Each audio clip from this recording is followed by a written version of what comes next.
Good evening, ladies and gentlemen. The National Broadcasting Company brings you an address by the President of the United States from the Hotel Mayflower in Washington, D.C. Today and tomorrow, the American Retail Federation is presenting its first Retailers National Forum in the nation's capital. For the first time, retailers of all kinds, large and small, chain and independent alike, have convened to discuss the basic relationships that exist between the retailer and the government. For more than a century, the rising tide of industrial progress has made possible the mass production of goods. This, plus the distribution of those goods, has given the United States its high standard of living. Tonight, the nation's chief executive speaks to the retailers in attendance at this forum, and through them to the retailers of America. We now present Mr. Louis E. Kirstein, Chairman of the Board of Trustees of the American Retail Federation. Mr. Kirstein. Ladies and gentlemen, the President of the United States.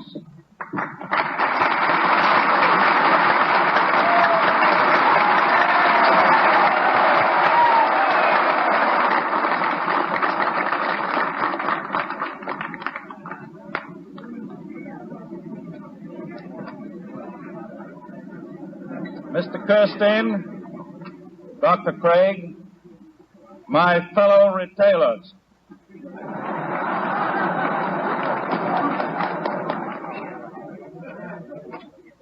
I am happy to speak at this first forum of the American Retail Association. I feel a kinship between your business and mine. The backbone of the customers that we're both trying to satisfy is the same.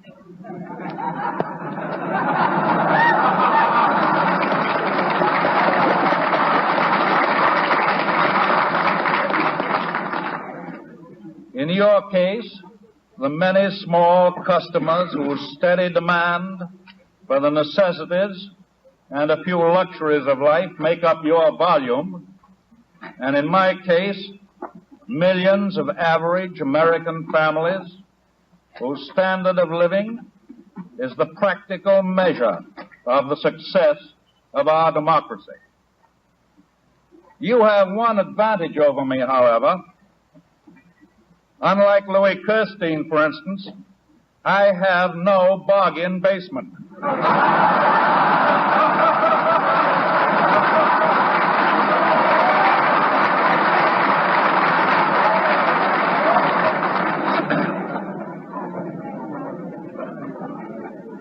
I hope tonight that you are all cash customers. With one exception, after carefully searching the room, I certify that you are all retailers. That one exception is Henry Morgenthau, Jr., and he's a wholesaler.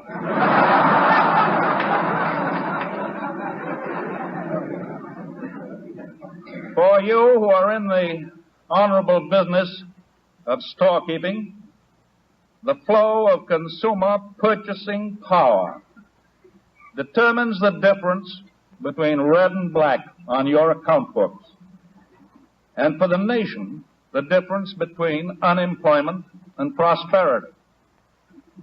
That is why I want to devote this opportunity to a discussion of a difficult and probably an exceedingly dangerous discussion of government fiscal policy in relation to consumer purchasing power.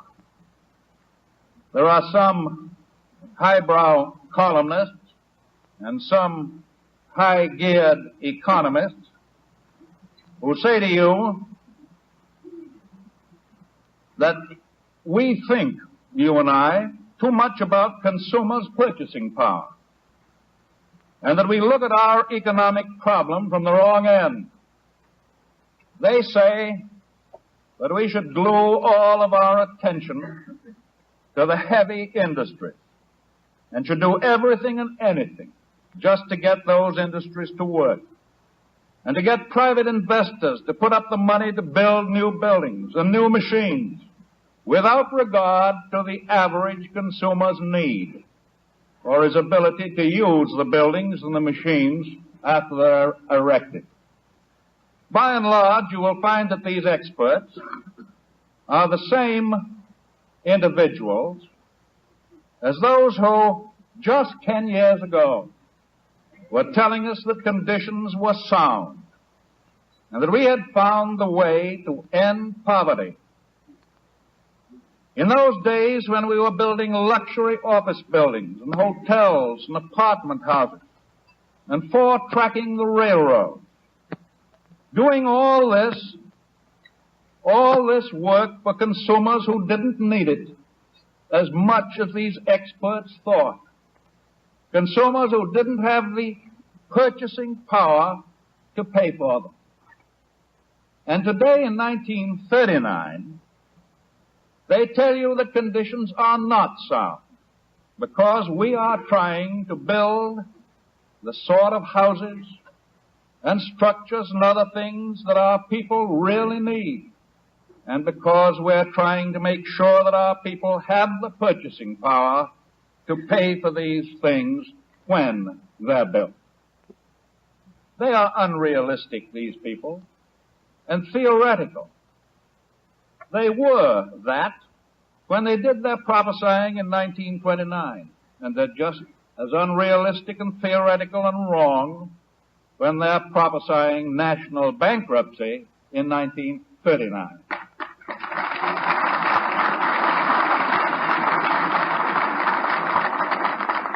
To translate that into terms of trade, the shelves of heavy industry and the shelves of consumer stores 10 years ago were seriously overstocked. We didn't think so then, perhaps, but we know it now. And you know what happens to merchants of all kinds if they buy twice as much as the public can buy from them. In the last analysis, therefore, consumer buying power is the milk in the coconut of all business, big and little. Whether you're a big department store or do business in a small way in the main street of a small town, your sales are dependent on how much money the average family in your community is earning. Yes, that's a homely way of putting it, but it seems to me that it's an eternal truth. And that's one reason, my friends, why I have talked so much about the 1/3 of our population that's ill-clad and ill-housed and ill-fed. That third, 40 million Americans, can buy very little at the stores. And therefore, I don't have to tell you that their local stores can order very little at the factories. Some of my friends laugh at me when I stress that. Laugh at efforts, for example, to establish minimum wages and to get more purchasing power for the lowest groups. But the little and the big storekeeper alike understand and know that they will sell more goods if their customers have more money. I want, and I think I have, your help to build up the purchasing power of the average of your customers and mine.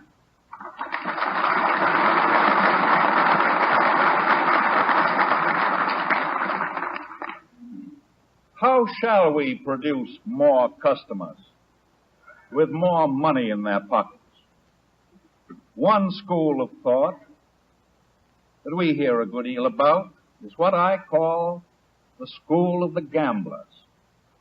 Yes, you'll find some of them in every community, as well as in Wall Street, and some of them of the political variety, even in the halls of the Congress itself.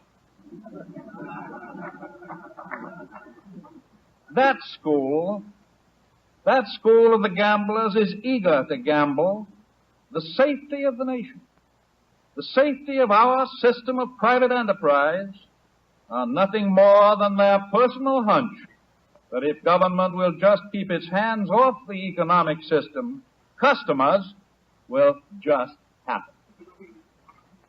I use the word gamble because there is no modern experience to support their theory. In fact, modern experience denies their theory. Between 1925, let us say, and 1933, let's say March 4th, 33, the government of this country of ours abandoned practically all concern for business and put into effect a tax system in those years, a tax system such as old dealers dream about. Customers and the buying power of customers were just left to happen. And you and I know how many and how much happened. These people who are playing the it may happen hunch today are actually the wildest-eyed radicals in our midst, because despite proved failures, they want to gamble on their own hunch once more. And in the other school are we conservative New Dealers.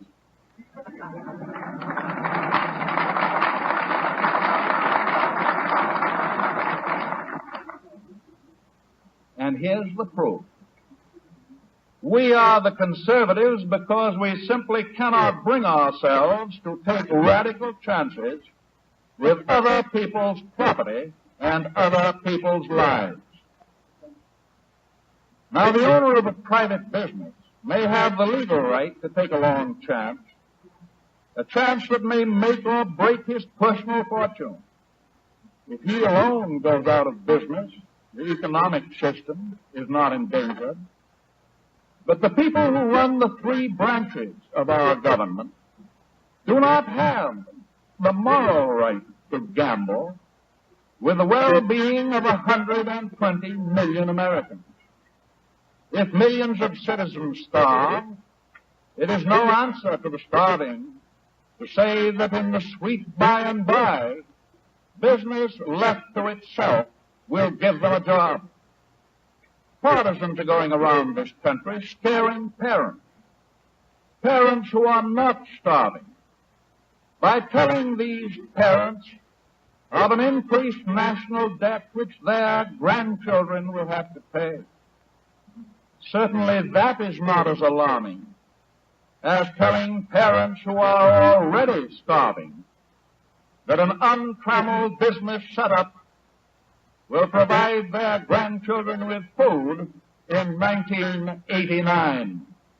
And yet that is what the radical gamblers of business and politics might have to say if they were to put their theories into practice in 1941.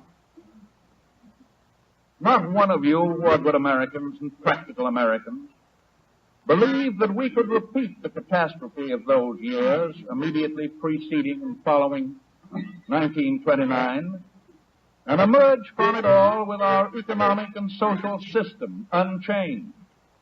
No businessman, big or little, can fairly or patriotically ask his government to take a course of action that runs that risk.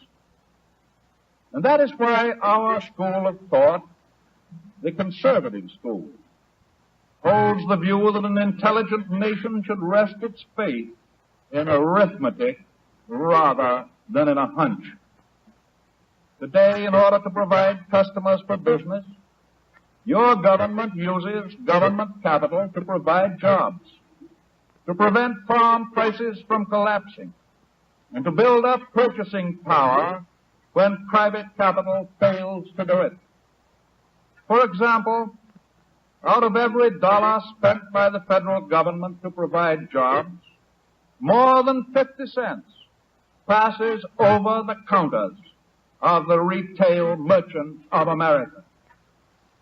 We also use what we call social legislation, such as legislation to encourage better pay for low-paid labor, and thereby provide more and better customers for you, such as legislation to protect investors so that they may continue to be your customers without losing their savings in worthless stocks and bonds. I wonder if you have any conception of the number of businessmen and bankers and economists whom I talk with briefly or at length in any given month of the year.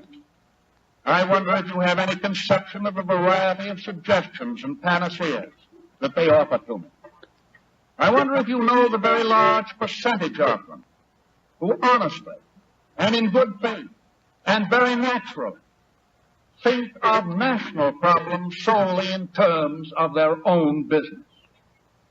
I wonder if you will be surprised if I tell you that most of them leave my office saying to me, "Why, Mr. President, I didn't know about that. You've given me a new perspective. You've told me new things that are happening, new causes, new effects. I never thought of the problem in that way before." I sit in my office with a businessman who thinks that the surest way to produce customers is to balance the federal budget now, this year. And I say to him, how? Sometimes he says, "How should I know? That's your job." Sometimes he says, "Cut the budget.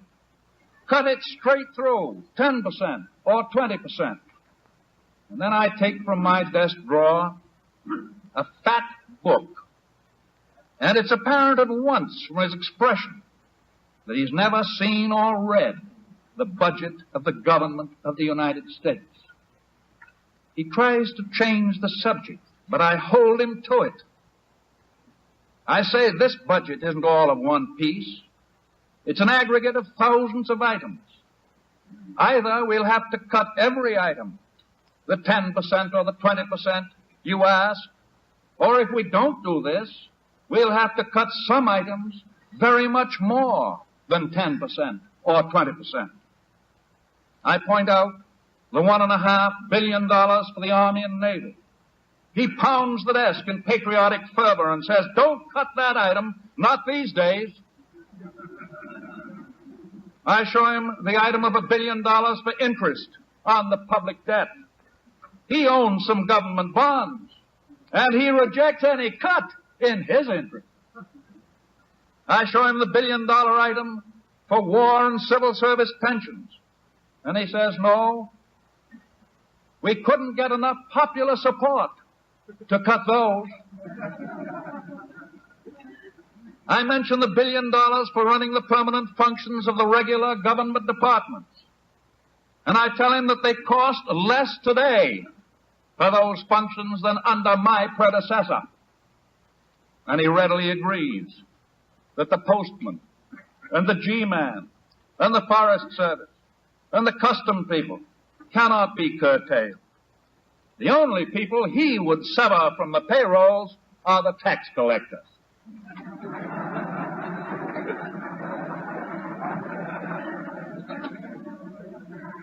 Well, that gets us down to a few other big items, totaling over $4 billion, to take care of four major things. Payments to agriculture, for the benefit of agriculture. Federal public works, including PWA and reclamation and flood control. Work relief for the unemployed, including the CCC camps. And assistance for our old people. My visitor agrees with me that we're going through a transitional period, seeking the best way to maintain decent prices for the farm population of America, trying to make them better customers of businessmen, and that even if we have not yet attained the permanent solution, we have got away permanently from 5-cent cotton and 10-cent corn and 30-cent wheat.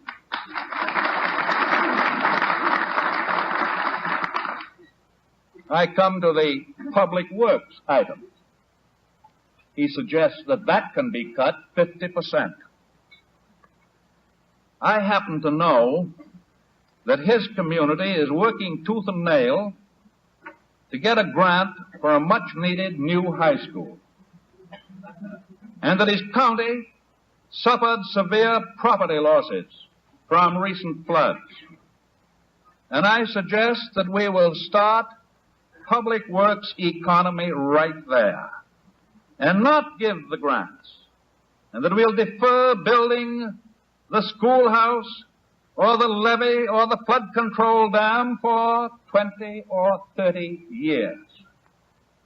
And in every case, I find just what I had suspected. His local Chamber of Commerce, his local newspapers are yelling their heads off to have those projects built with federal assistance.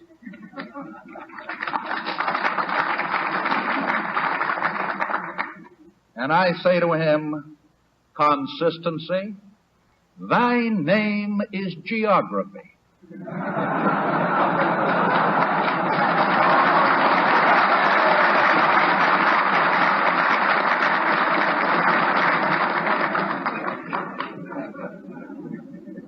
Why, I think you believe with the United States Chamber of Commerce that federal spending on public work should cease, except in your own hometown.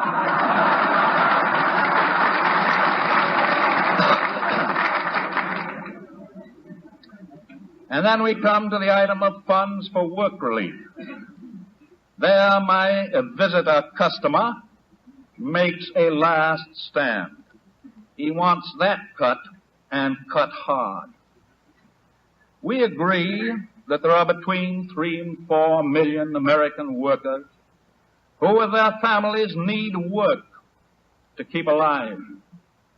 I drive him to the inevitable admission that the only alternative to work is to put them on a dole. And that's where I make a stand. I tell my visitor that never so long as I am President of the United States will I condemn millions of men and women to the dry rot of idleness on the dole. Never condemn the business enterprise of the United States to the loss of millions of dollars worth of customer purchasing power. Never take the terrific risk of what would happen to the social and economic and political system of American democracy if we foisted on it an occasional market basket of groceries instead of the chance to work.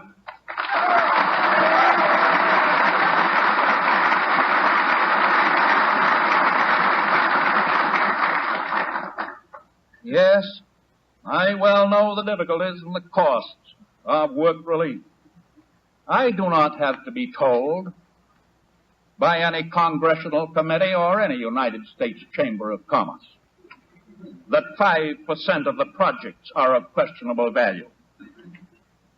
I know it. Or that 5% of the people on relief projects ought not to be on the rolls. I know that too, and so do you. But when you think of nearly 3 million men and women scattered over all of the 48 states, including the 4 that are not here, and all of the 3,100 and some odd counties in America, I'm proud of the fact that 95% of the projects are good, and 95% of the people are properly on the rolls. And I know that the American people cannot be fooled into believing that the few exceptions actually constitute the general practice.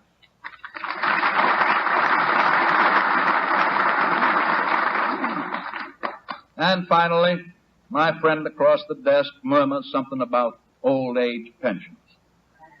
He's a bit half-hearted about this, and he finally admits not only the need for dignified support of old age, given and accepted as a new American right for all time to come from now on, but he realizes that over a period of years, this support will have to be extended rather than reduced.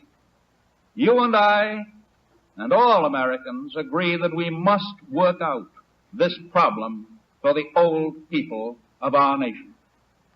And so at the end, My visitor leaves convinced in 9 cases out of 10 that I'm not a complete and utter fool, and that balancing the budget today or even next year is a pretty difficult, if not an impossible job.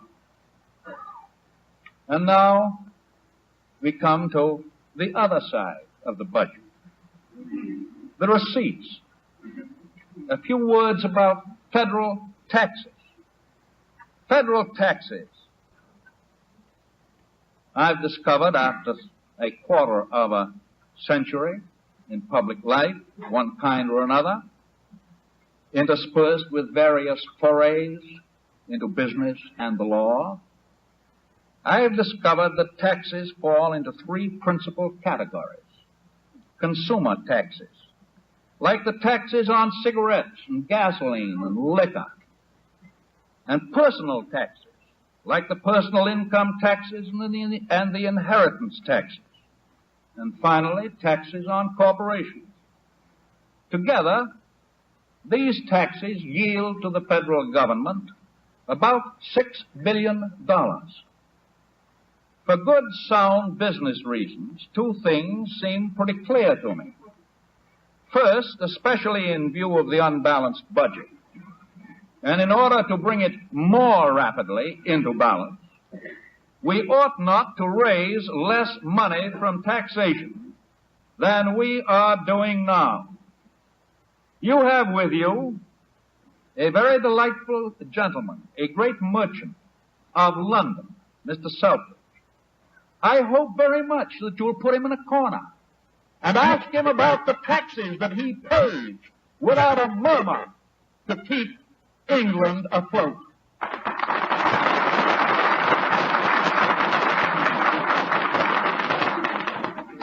And secondly, I think it would be bad for business itself, to shift any further burden onto the consumer taxes.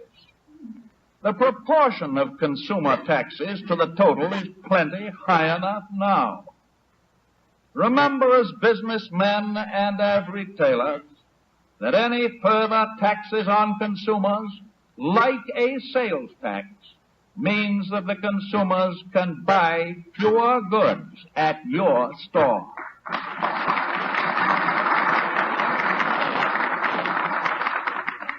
Therefore, I want to leave the proportion between these 3 groups of taxes about where they are today. That means that if we reduce the so-called deterrent taxes on business corporations, we must find substitute taxes to lay on business corporations. That language, that thought, is as plain as no shoe. Let me give you an example of what I call making a mountain out of a molehill. There's a great hullabaloo for the repeal of the undistributed earnings tax. You would think that this was the principal deterrent to business today. And yet it's a simple fact that out of $1.1 billion paid to the federal government by corporations, less than $20 million comes to the government from the undistributed earnings tax, less than 2% of the total. Let me proceed. I am wholly willing to have this $20 million tax, this less than 2% of the total, wholly repealed on 2 simple conditions, which are based not on whim, not on hunch, but on principle. The first is that this $20 million shall be raised by some other form of tax against corporations and not against other groups of taxpayers, and that it shall be raised in such a way that it will be paid by the 28,000 bigger corporations earning more than $25,000 a year, and not by the 175,000 little corporations that earn less than that sum.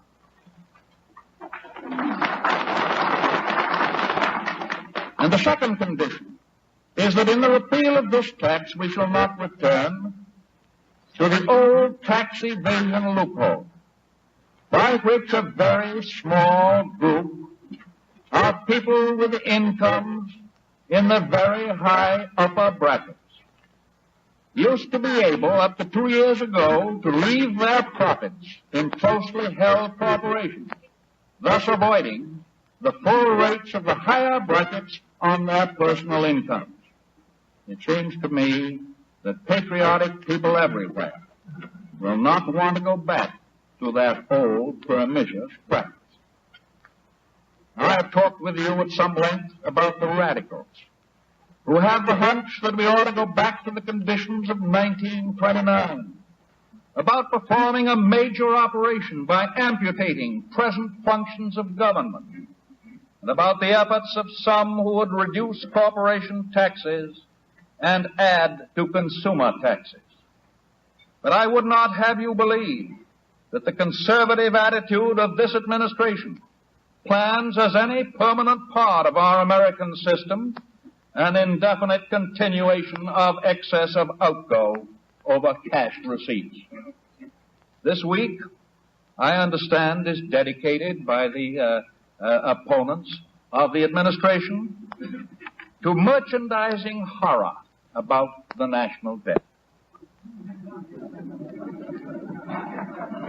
We're having a national debt week, like a national cleanup, a national paint-up week. Right. Let's talk about the debt in businessmen's terms.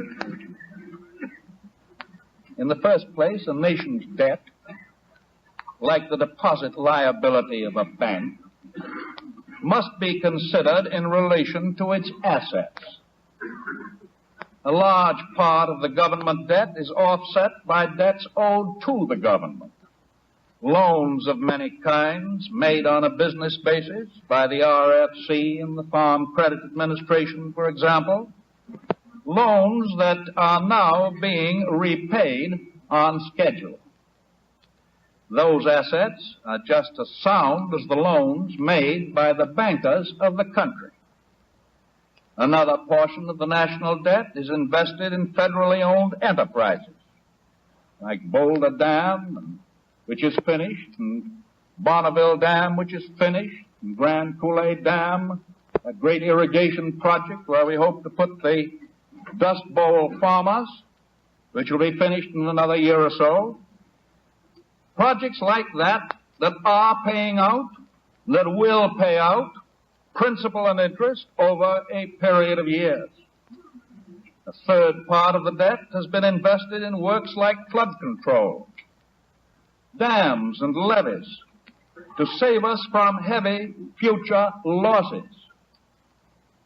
They will pay for themselves in a very few years by eliminating annual property damage, which each year has run literally into hundreds of millions of dollars. Pay by the saving of taxable values, which otherwise would have floated off downstream. The next thing to remember about the debt is that government, like businessmen, is investing in order to create a higher volume of business income, and therefore a bigger net yield for government and for business. National income will be greater tomorrow than it is today because government has had the courage to borrow idle capital and put it and idle labor to work.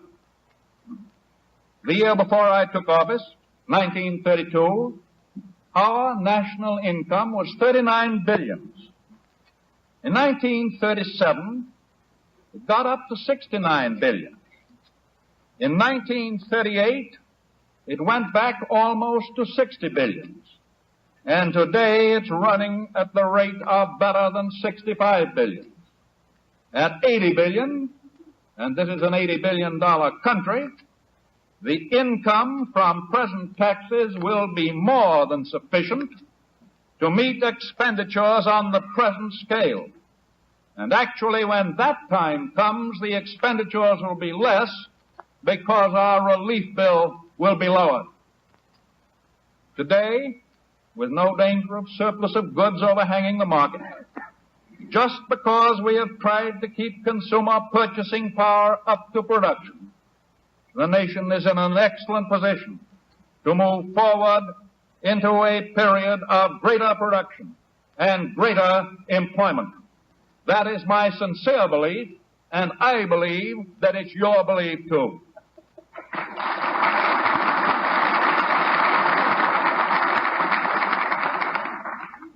So when, at the end of this famous week we're getting into, you see all the crocodile tears about the burden on our grandchildren to pay the government debt, remember this. Our national debt, after all, is an internal debt, owed not by the nation, but to the nation. If our children have to pay interest on it, they will pay that interest themselves, to themselves. And a reasonable internal debt is not going to impoverish our children or put the nation into bankruptcy. But if we do not allow a democratic government to do the things that need to be done and hand down to our children a deteriorated nation, their legacy will be not a legacy of abundance or even a legacy of poverty amid plenty, but a legacy of poverty amid poverty. Don't you agree that it's better to work unitedly to balance national income and national outgo at a level where government can do the things that have to be done to preserve our people and our resources than to play the speculative hunch and withdraw government from lending and investment, from conserving property, and from providing work for our capital and our people, in the hope that in some mysterious way a miracle will occur, a miracle which our only experience under modern conditions has proved impossible. I keep saying, do not lose sight of the forest because of the trees. Let us always distinguish principles and objectives from details and mechanics. You cannot expect this administration to alter the principles and objectives for which we have struggled for more than 6 years. But if you approve of the purposes that lie behind our policies, but believe our operating methods can be improved, then your help and your counsel are welcome, doubly welcome in this administration.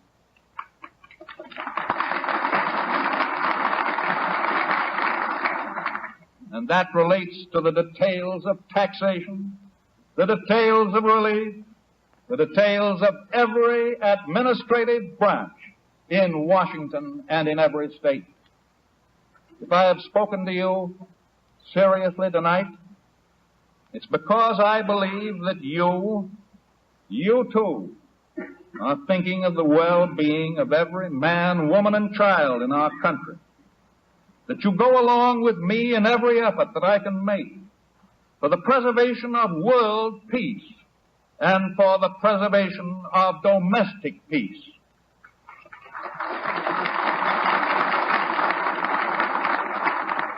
Not merely an armed peace that foregoes war for the moment, but a peace that comes from a knowledge, both at home and abroad, that there will be no further acts of aggression on the part of nations, on the part of groups, or on the part of individuals.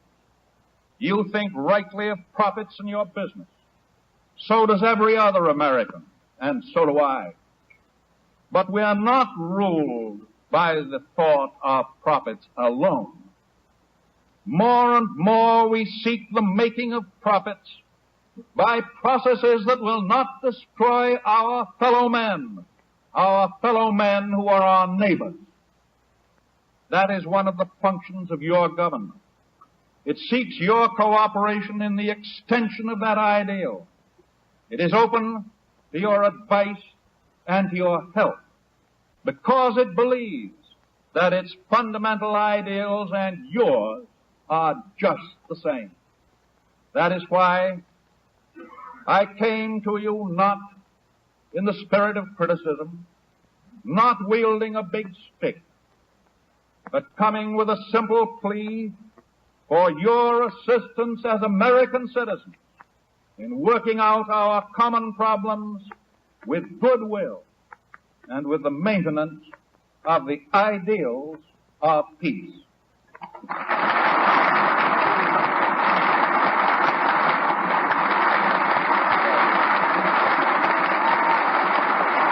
Ladies and gentlemen, you have heard the President of the United States addressing the Retailers' National Forum in Washington. The forum was arranged by the American Retail Federation, which comprises some 25 state retail associations with a membership of 200,000, to discuss the basic relationship between retailers and the government. More than 1,200 retailers and their guests heard the President's speech here tonight, and many, many thousands more have attended the dinner by radio. The President turns now and shakes hands with Mr. Louis Kirstein, who introduced him to this audience. Mr. Kirstein is Chairman of the Board of Trustees of the American Retail Federation. The Speaker's table and all of the tables, as a matter of fact, tonight, filled with notables of the retail business and of the Congress. Some 225 or 50 members of the Congress alone have come here tonight as guests of this dinner. The orchestra plays Hail to the Chief, and the President has now left the room. This program reached you direct from the Hotel Mayflower in Washington. This is the National Broadcasting Company.